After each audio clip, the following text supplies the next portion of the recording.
Welcome to Birds of Prey Sports, where we cover Orioles and Ravens news weekly. We're your hosts, Jared and TJ. And in this video, we'll be covering the Orioles versus Athletic series, well, second to last trip. We're going over to the West Coast. I think we go there later this year. We play the Dodgers and the Rockies, I think, if I'm not mistaken. So, that's not till I believe the end of August. But we had a West Coast trip earlier this year. It was only to Anaheim, but this is kind of like our first West Coast trip, and those are never fun, especially for us. Having to stay up, till 9, 10 o'clock to watch the Orioles play. I guess if you're nocturnal, it's different, but sometimes watching those games and get a little tired by like the fifth inning or whatever, and you may Yeah, pass out or whatever. But luckily there wasn't like any extravagant extra inning games that we played these 6 games while we were there. Obviously, we covered the Mariner series. I believe I posted the video, right? yeah, yeah. Yeah, You yeah, yeah. I don't know if I posted the video yet. So, but anyways, so yeah, we covered that shit. But anyways, um, this is kind of like I don't want to say revenge because it's not like the A's are really going anywhere, but I don't know what you want to call it, but obviously they came here, they took 2 out of 3 at our home stadium, with 2 games that they came back in the ninth to win that game, and just it was a very unfortunate series just because like that was probably Craig Kimbrell's worst, 2 outings probably in Baltimore, because otherwise besides that series, he's been pretty lights out. I think there was a little bit of a time where he got removed from the closer role, but I think it's funny enough that the 2 wins we got the series, he closed both of the games out. So we're coming home after the series. We're starting with the Cubs and then going playing the Yankees, but so the All Star break's approaching. Which is going to be next week. With the All Star game. I'm sorry, with the home run derby starting on Monday. But I kind of want to get into that before we get into the A series. Obviously, we had the 2 All-Star starters announced on Thursday, I believe it was. know, Gunnar Henderson and Adley Rutschman both starting at their respective positions. But unfortunately, Westberg, O'Hearn, and Santander were beat out by some of their counterparts, to start and to get the All-Star game start, but they still had a chance to make it as reserve going into Sunday. So going into Sunday, they were going to announce the pitchers and the reserves. The only pitcher to make it for the Orioles was Corbin Burns, which wasn't a surprise, but I guess meaning Corbin Burns making it, but it was kind of a surprise. Maybe guys like Grayson Rodriguez or Craig Kimbrell, could have possibly gotten a shot to get to the All Star game, but you know that's just the beginning of it all. Westbrook's putting up some good numbers this year. Hearn's putting up some good numbers this year. Ryan Mountcastle's putting up some good numbers this year. Mountcastle and Westbrook and kind of maybe a little bit slower lately. Just because I think the weight of the season's kind of just it's one of those slumps. A little bit they're going on, but Westbrook's still making some hard contact though, so he'll break out back eventually. But Ahern has been fairly consistent all year, and Santander has just been on a tear since the beginning of June. Santander's like the fourth. He's like fourth in the league in home runs. yeah, And none of those guys get into the All Star game, not even as a reserve. Starters, fine. Who cares? I mean, there may be guys better than them at that position, but as a reserve, like no, like really? We're sending scrubs out here like Marcus Semien is batting like 220 something when has less home runs and RBIs than Jordan Westbrook alone. And it's just absolutely ridiculous. And then, and then Clay Holmes making it over, Craig Kimbrell. Like, come on, man. Like just a pure embarrassment. To be honest, that I mean, we're closing in on 60 wins before the All Star break. We have a lot of guys balling out this year. We have 3 All-Stars. Like, yeah, like yeah. really?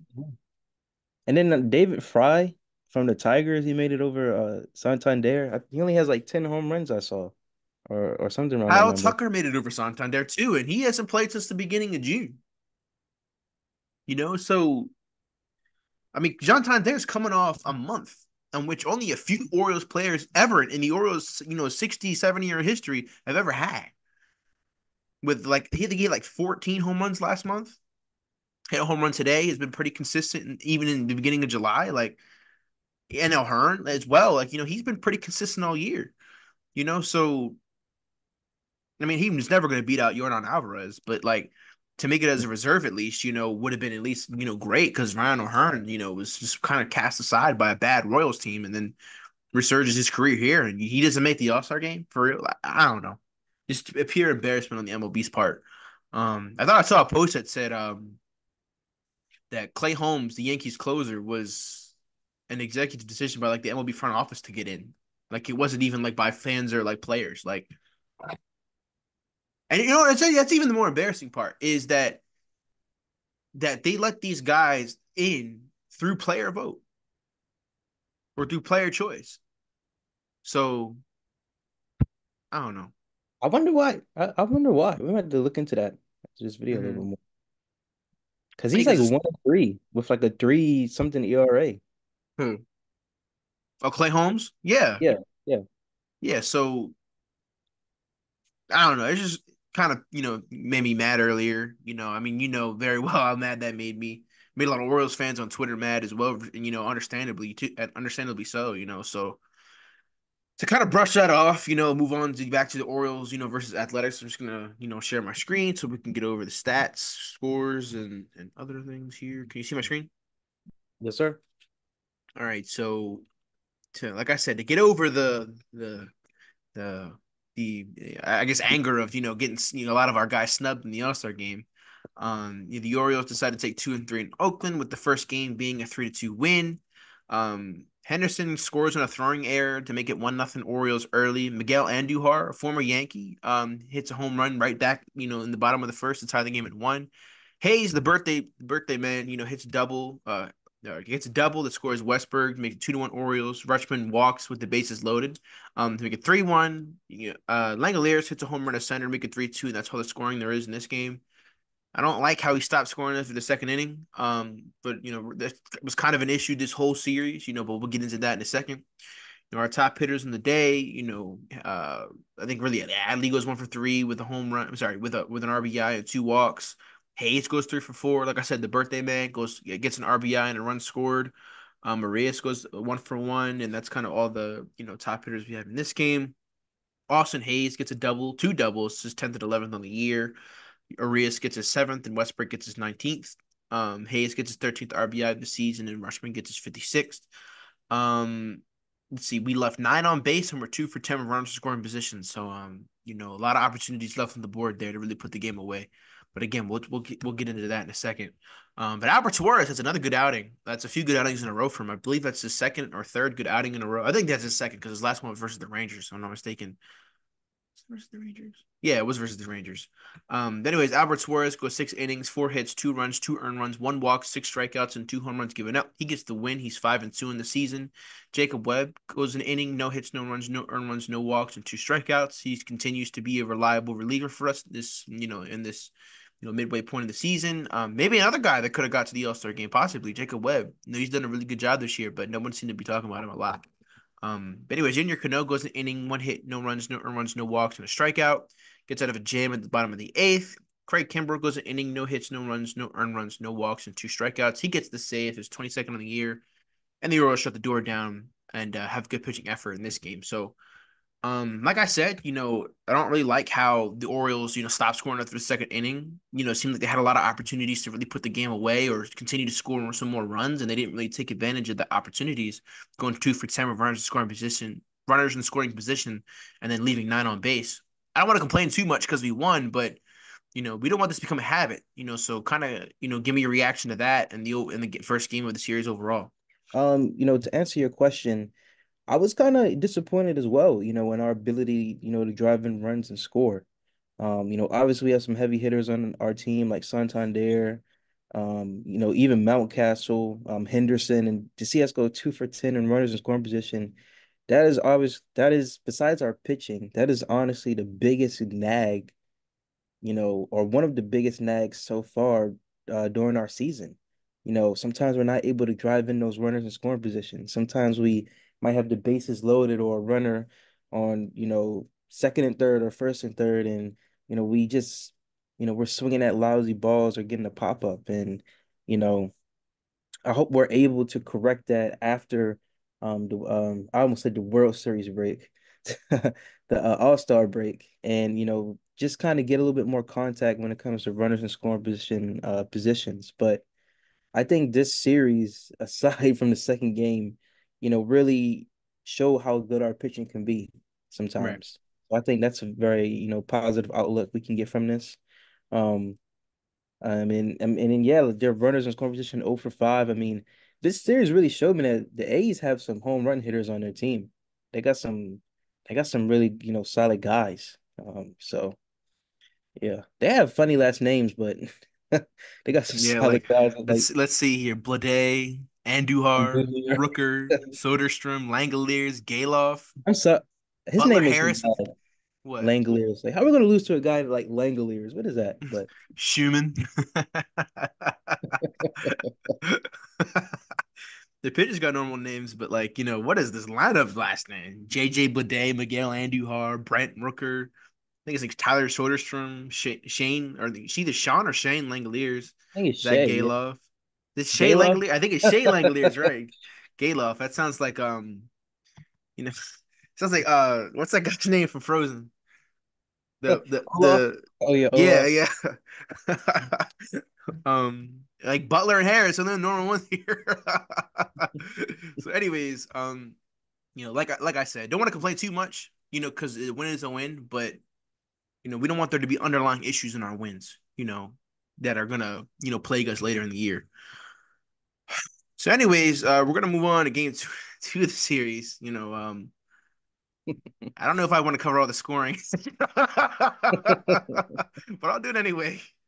Brent Rooker hits a Really? 3-run shot in the first inning to make it 3-0. Schumann hits another 3-run shot, hits a 3-run shot in the bottom of the second to make it 6-0. Langolier singles to right that scores one to make it 7-0 A's. Galoff doubles that scores two to make it 9-0. Harris reaches on an infield single. Alvarez scores to make it 10-0. Langolier strikes again. He hits a 2-run home run to make it 12-0. This is the third inning, by the way. Hayes hits a Chris Paul sac fly to make it 12-1. But then Tyler Nevin, of all people, hits a solo shot to make it 13-1. Andujar singles that scores one, makes it 14-1. Andujar doubles in the bottom of the sixth to make it 16-1. Rooker hits a sacrifice fly to make it 17-1. Rutschman hits a Chris Paul home run, a 3-run shot to make it 17-14. Mateo grounds it to a fielder's choice that scores one to make it 17-15. Kierstad singles to right that scores Mateo and to make it 17-16. Oh, sorry, 17-6. I wish it was 17-16. McCann, of all people. Oh no, that's McCann for them. McCann hits a home run to make it 19-6. McCann was actually pitching in that moment, so McCann allowed a home run to McCann. But anyway, Mountcastle, hits a Chris Paul home run to make it 19-7.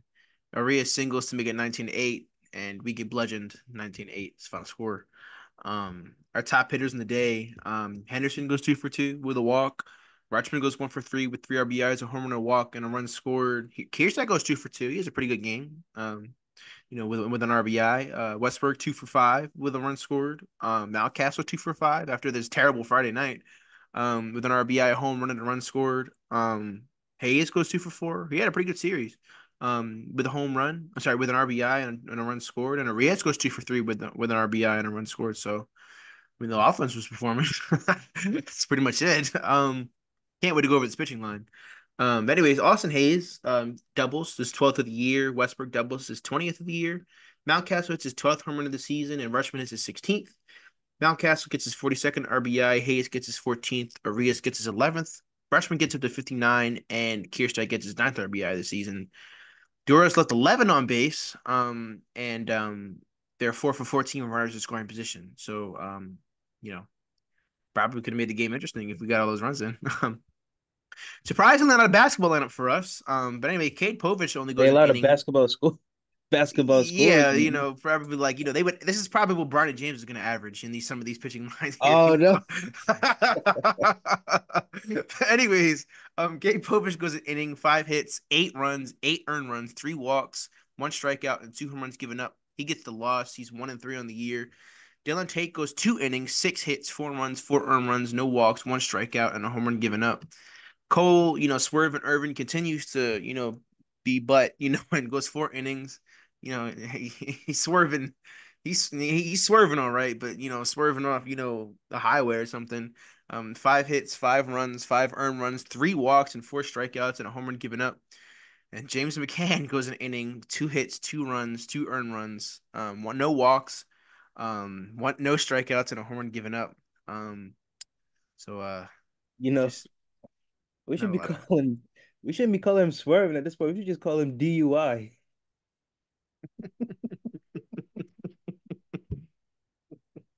Call pulled over Irvin. I don't know what you want to call him. Like, we need to be swerved from the trade deadline to another team. No, but in all seriousness, though, I guess shout out to him for mop up duty, even though he gave her three runs. Lineup duty. Well, 5 runs. He got 5 runs. Three of them were earned, but you know, just not a good day at the office today. Just an embarrassment effort. Terrible start from Povich. Just could not find the strike zone.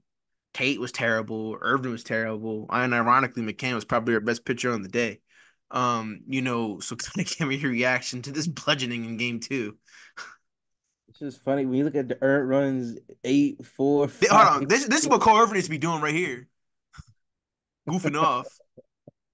Anyways, But just terrible pitching. Our pitchers, I mean, it's embarrassing. From the third inning, we were already out of this game. There was no way of coming back. And, I think by this is the second inning we were out of this that, game, or yeah, even the but first. and the score was like 17-1 at one point. I literally was getting flashbacks from the Rangers game that was like in 2011. I thought they were going to put up 30 on us, but I think it was 2007. that was, well, yeah, well, that was a horrible memory, but um, you know, just an embarrassing loss. I don't know what really went on in this game. I don't know what went wrong in this game. We were just out of it, from the very beginning of the game. And, I guess we made the score a little bit more respectable. The eight is definitely better than one, but it's still disappointing how we were losing to a team that is well below 500, is not going to even sniff the playoffs this year. And honestly, can't even pull in that much fans in the stadium. And I don't mean to sound harsh, but we should be doing the bludgeoning instead of it being done to us. This is definitely and hopefully the only embarrassing loss that we suffer this season. But it's embarrassing. I mean, 8,000 people. I mean, we have that. Do we have those type of numbers on an off day at Camden Yards? So it's really We embarrassing. have that number probably in a section. Like Yeah, man, it's just really embarrassing how we just let this happen. Like I just was baffled, really. And it seemed like at one point we were not ever going to get out of the second inning. I'm like, are we ever going to leave the second inning?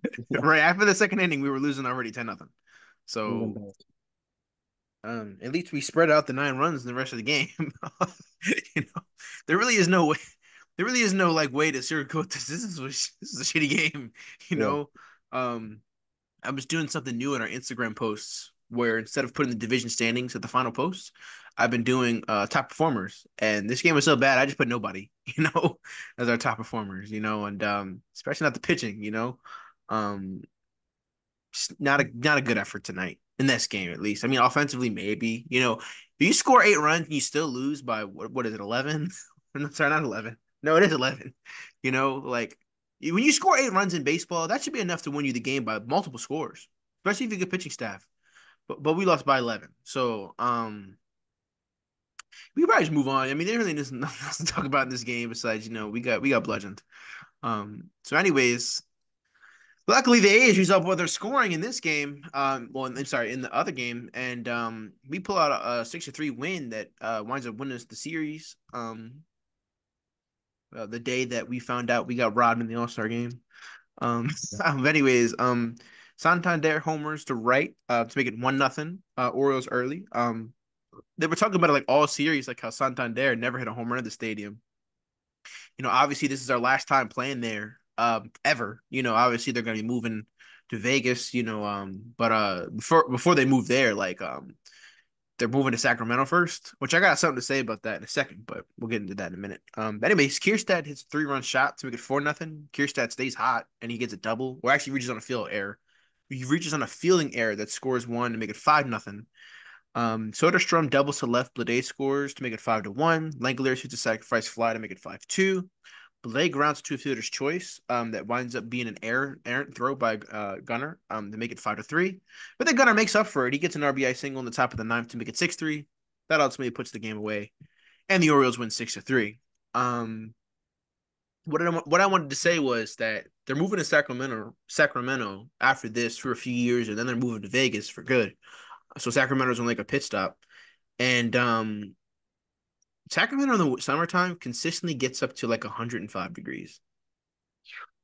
Let Hmm. me look up like what stadium. That's not right. Let's look at the weather here. Jeez.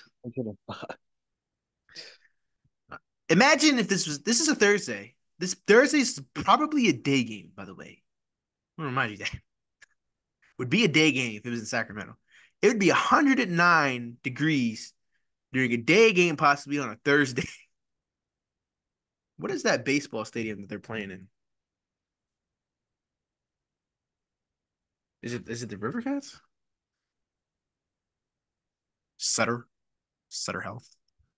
Well, they're gonna need help in order to play in this They could weather. probably have sellouts every year, every game if they're only holding 10,000 fans. I mean, they get like the 8,000 there. Is it? Oh, the Savannah Bananas play there for real? Anyways, yeah, I want to see. Is that the stadium they're playing? Yeah. So that's for 2 years. Sorry, 3 seasons. So have fun with that, A's. You're gonna be playing there 81 times a year. So not fun. And there's AstroTurf, I think they said there. So I don't know if you felt turf on a hot day. It's not fun. Yeah, I It's felt it. not. It burns. Like it really, really burns. It really feels like you're stepping on fire. So not. I'm glad we're only going to be playing there hopefully 3 times. I mean, in 3 games. Hopefully it's in April or in like September, and we don't got to go there in July. When it's like 100 and freaking 30 degrees or whatever.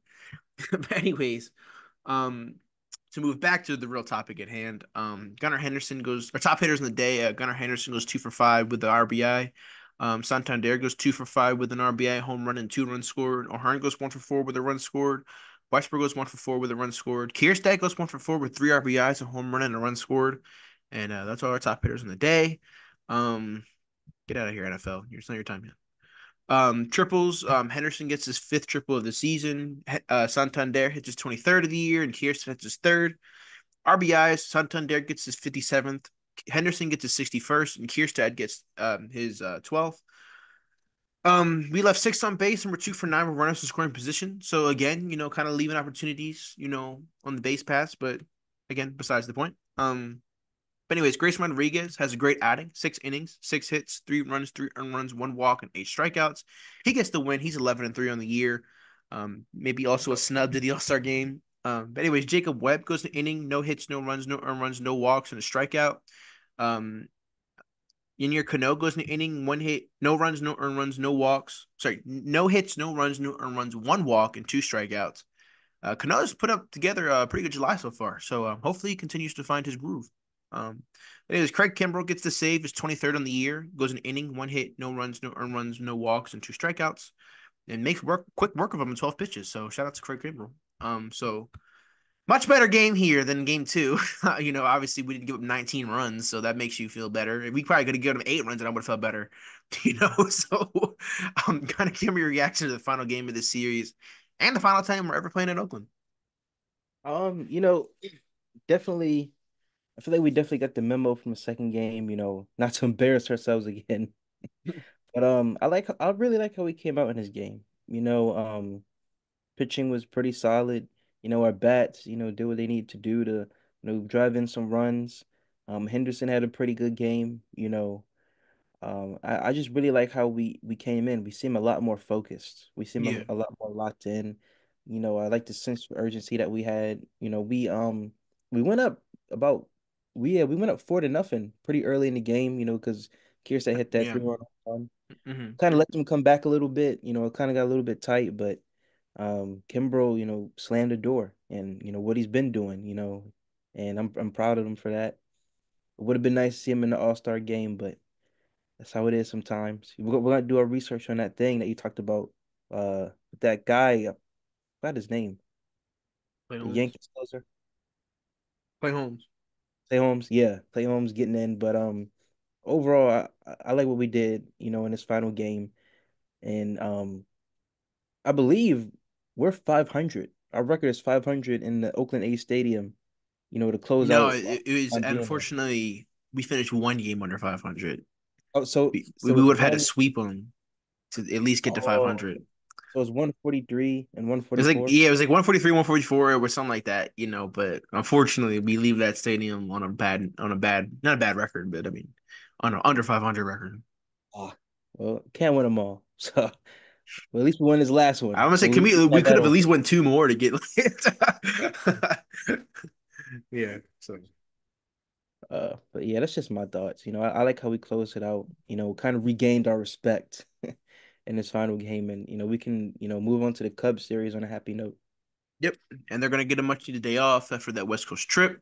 Much needed days off. The rest of the year. Thank God, no more of this. 30 games in a row bull crap.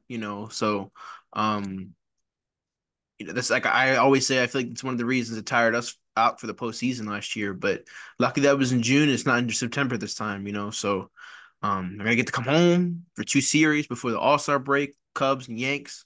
Cubs and Stanks, I should say. And hopefully by the All Star break we can increase our AL East lead. It's at three right now as the Yankees lost a series to the Red Sox. As they got shut out tonight, 3-0. By the Red Sox. So and I think Rafael Devers had like two home runs on them. He's been like owning them. He's owned them his whole career, and he's just making it even more renounced. But the Red Sox are they're sneaking up a little bit. Let me see here. I want to share my screen again to see the standings because I think they got their 50th win tonight. Oh no, they're close. But I mean, 7.5 out. I mean, that's not like necessarily close, but it's not that far away either. So they're gonna be they might be a factor later in the year, because I don't know when we play them again, but you know, they seem a little bit to figuring their stuff out a little bit recently, So like I said, something to worry about. It might be a three-team race. I kind of declared it a two-team race between the Orioles and Yankees, but the Yankees are falling off a cliff. They haven't won a series since the beginning parts of June. Like they've lost every series since then. They've lost the seven straight series or something like that. Yeah. Ooh. So they're falling off a cliff. And if they're 3 games out, they're only 4.5 games away from the Yankees. So let's put them to rest and let's sweep them. That's this weekend. Like let's sweep them. Give them the you 40 know, losses. Yeah. you're right. Exactly. Give us 60 wins. Let's give us them 40 losses. So I think we only need to win. Let me think. We won 3 games the first time, and then two, so that's five. If we win the series, we win the season series versus the Yanks. So I don't want this video to go on for too long. Like I said, that'll be a recap of the Orioles versus A series. We didn't win the season series, but thank God we didn't lose it. So we only tied the series at three. So like I said, this was our last time ever playing in Oakland. So I don't. There's not a lot of like fond memories. I guess I have the Orioles playing there. I remember a few times I got walked off. And then remember the beef between him and Manny and Josh Donaldson when he was on the Oh A's. yeah, yeah, yeah, yep, yep. I Yeah, remember so that. A I guess long that's a time ago. that's a fond memory, I guess. But anyways, so don't forget to like, subscribe, and share. Don't forget to check out our social medias. That'll be linked down in the description below. We're more active on Twitter and Instagram now as posting final and lineup posts and in-game updates of the Orioles games and obviously the Ravens games when the season starts. Training camp starting up soon, so I think it's actually rookie camp first and then training camp. So probably some Ravens videos on the horizon this month, and next. I think next month starts preseason, right? Yeah. Wow, August. wow. So we're closing in on the Ravens season. So, and our season starts earlier than anybody else since we're playing that Thursday night game. So, Coming um, over and they have some good food. Watch the yep. Ravens win, mate, hopefully. Yeah, hopefully, I wish we did that in January, but um, we don't want to talk about that anymore. But anyways, don't forget to transition here into back to our outro. Don't forget to check out our second channel, Casual Cinema. Leave me and TJ here seeing Long Legs this week, so probably a review about that movie coming out, as well. Deadpool's coming out in a few weeks as well. I've heard that I think some people saw a screening of it today. It got some positive reviews, so I'm gonna try to avoid those because people like to post spoilers, but well, kind of want to go on spoiler free, but the review will be on our channel obviously after we watch that movie. And we're Birds of Prey Sports, and we're out. Wow.